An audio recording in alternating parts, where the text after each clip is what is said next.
की ही वजह से, लेकिन कई बार चीजें समझ में आ जाती हैं। नहीं, वो समझ में नहीं आई है उनको। वो सिर्फ परसेप्शन की वजह से होता है कि हाँ अब ये चीज, वो पहले उनको डर लग रहा था कि ये चीज है कि नहीं है, अब उनको लग रहा है कि हाँ ये चीज तो बाकी लोग एक्सेप्ट कर रहे हैं। पहले मैं अकेला खड़ा था तो मेरे साथ नहीं खड़े थे, अब दूसरे लोग खड़े हैं तो वो भी खड़े होना चाहते हैं। तो इसमें मेरे विचार से प्रारब्ध ठीक है, मैं मान लिया।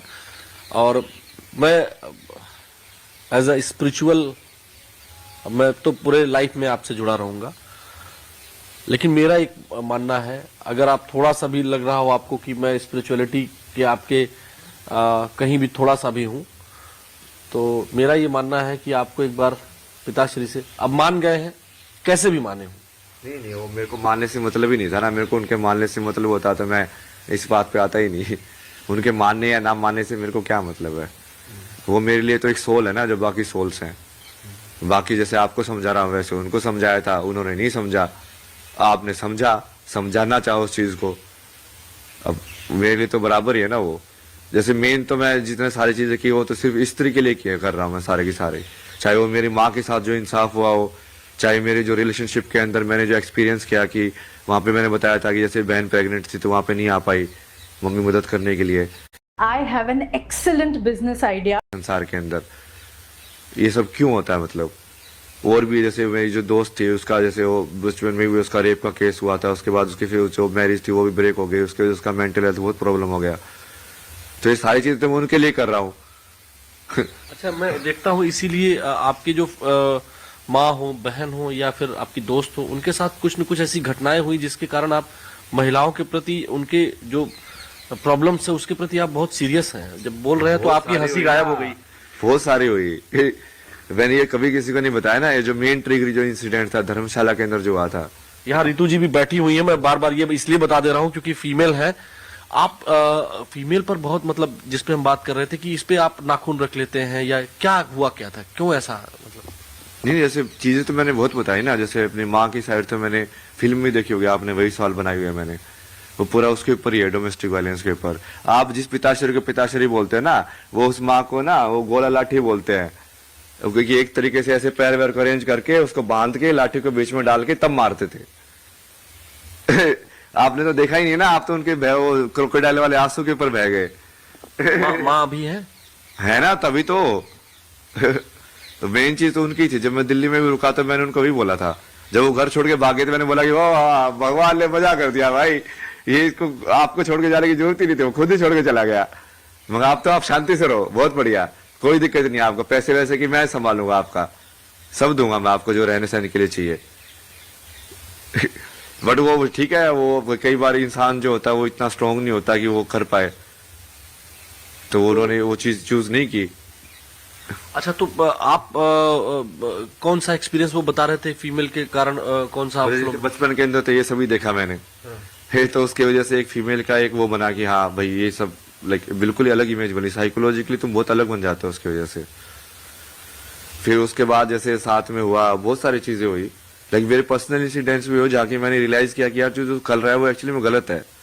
कई बार वो चीज समाज में एक्सेप्टेड होती है कि जैसे किसी को टच करना भी ऐसे कि नहीं ऐसा नहीं करना चाहिए, कि समाज में सब कर रहे हैं तो तुम भी करने लग जाते हो। बट वो मेरे पर्सनल अनुभव से भी समझ में आया मुझे कि यार ये तो बहुत ही गलत है। और फिर एक इंसिडेंट जो वहां पे हुआ था कि धर्मशाला में मैं एक बंदी से मिला था ना वहां पे, तो वहां पे जैसे वो मुंबई की थी तो ऐसे चैट वैट पे बात हुई, फिर वो वहां पे आई रहने के लिए जैसे 2 हफ्ते के लिए। तो 2 हफ्ते तो जैसे कि साथ में थे ना, वो पूरा उस टाइम पे जैसे अलग ही ले लो स्पिरिचुअल उस पे था वो मैं, बट वो मैंने कभी समझा नहीं उसको। और उसने मेरे को एक चीज जो बोली थी ना, वो मेरे को अभी भी लाइक खतरा अंदर तक याद थी, मतलब कि बोला कि तू तो एम्प्टी है यार, मतलब कि तू तो पूरा खाली है, तू तो कहीं पे भी झुक जाता है मतलब। और वो इतने दिल से बोली थी ना, वो बात अंदर गई। बट उसने जैसे बाद में बताया ना, जब वो चीज वो वापस चले गई, उसने बाद में बताया कि उसके साथ भी ऐसे जैसे रेप का ऐसे कुछ इंसिडेंट हुआ है। तो उसकी वजह से चूंकि हम भी फिजिकल उसमें इन्वॉल्व थे ना, तो फिर मुझे वो बहुत ज्यादा वैसे एकदम से हिट किया कि यार अब मैं खुद को एनालाइज करने लग गया कि यार मैंने जो किया वो तो पूरा सेंसिटिविटी के साथ किया ना, मतलब कि हाँ मैं तो कहीं पे फोर्सफुल नहीं था या ऐसे। अब फिर मैंने बहुत सारे जैसे हेल्पलाइन में कॉल किया कि जब ऐसे केस होते हैं तो ऐसे लोगों से कैसे बात करनी चाहिए। पूरी पढ़ाई की मैंने उसकी किया, ऐसे मतलब क्या सेंसिटिविटी रखनी चाहिए या कैसे उस चीज को हील किया जा सकता है किसी इंसान के साथ हुआ हो तो। और बट उसकी वजह से मेरा वो बचपन का सारा ट्रॉमा एक्टिवेट हो गया सारा का सारा वो हेल्पलेसनेस वाला, कि तुम बचपन में भी तुम देख रहे थे वुमेन के अगेंस्ट वायलेंस होता, तुम कुछ नहीं कर पा रहे थे। तुम बच्चा हो गए सिर्फ देख रहे थे, और यहाँ पे भी तुम सिर्फ देख रहे हो, तुम कुछ कर ही नहीं पा रहे हो, किसी की मदद कर ही नहीं पा रहे हो। और उसकी वजह से वो पूरा मतलब मुझे सिर्फ वो इंसिडेंट ही घूमता रहता था मेरे दिमाग में। वो मेन डिप्रेशन का कारण वही था, सिर्फ वही इंसिडेंट घूमता रहता था पूरे टाइम मेरे दिमाग में।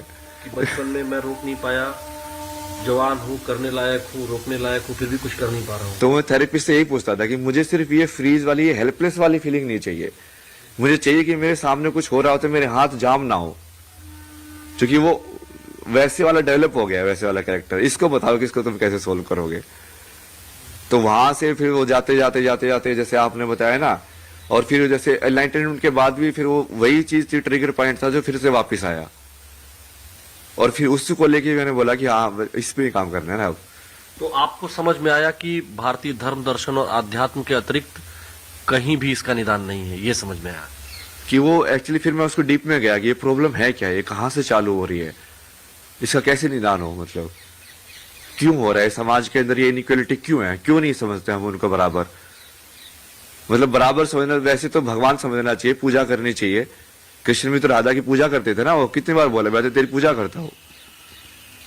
हमारे यहाँ जिस मनुस्मृति को वामपंथी भर भर के गालियां देते हैं, या तमाम ऐसे लोग जो आप बोल रहे हैं, उस मनुस्मृति में भी कहा गया है यत्र नार्यस्तु पूज्यन्ते रमन्ते तत्र देवता।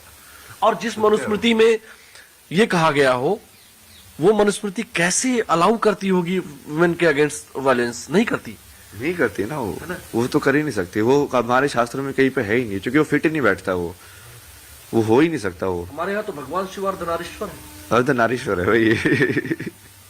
ये बात हमको विचारों से कैसे समझाएं, हम कैसे?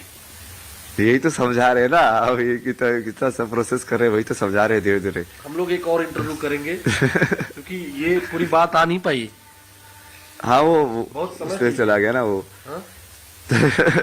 पर्सनल पे चला गया ना वो। लेकिन ये जो नॉलेज का पिटारा है, जो ज्ञान का हमारे धर्म ग्रंथों में ये जो कुंभ है, ये इसी तरह के विचारों के लिए कुंभ है। और इसीलिए इस कुंभ ने, महाकुंभ ने आपको चुना है। हाँ मतलब वो महादेव ने वही मौका दिया है भाई। मैं तो कब से और स्टार्टिंग में हाँ मैं जैसे मेरे से करा रहे, वैसे आप भी, मैं निमित्त हूँ, आप भी निमित्त हो।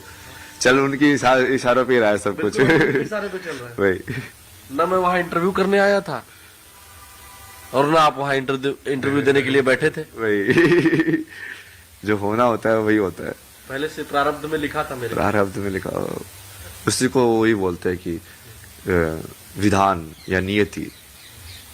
नाम में कितनी बार बोलते हैं ना कि ये तो नियति है, लक्षणों को समझाते हैं कि ये तो नियति है, नियति को तो मानना पड़ता है। तो आज का ये साक्षात्कार कहें, बातचीत कहते हैं, संवाद कहते हैं। संवाद सबसे बढ़िया शब्द है।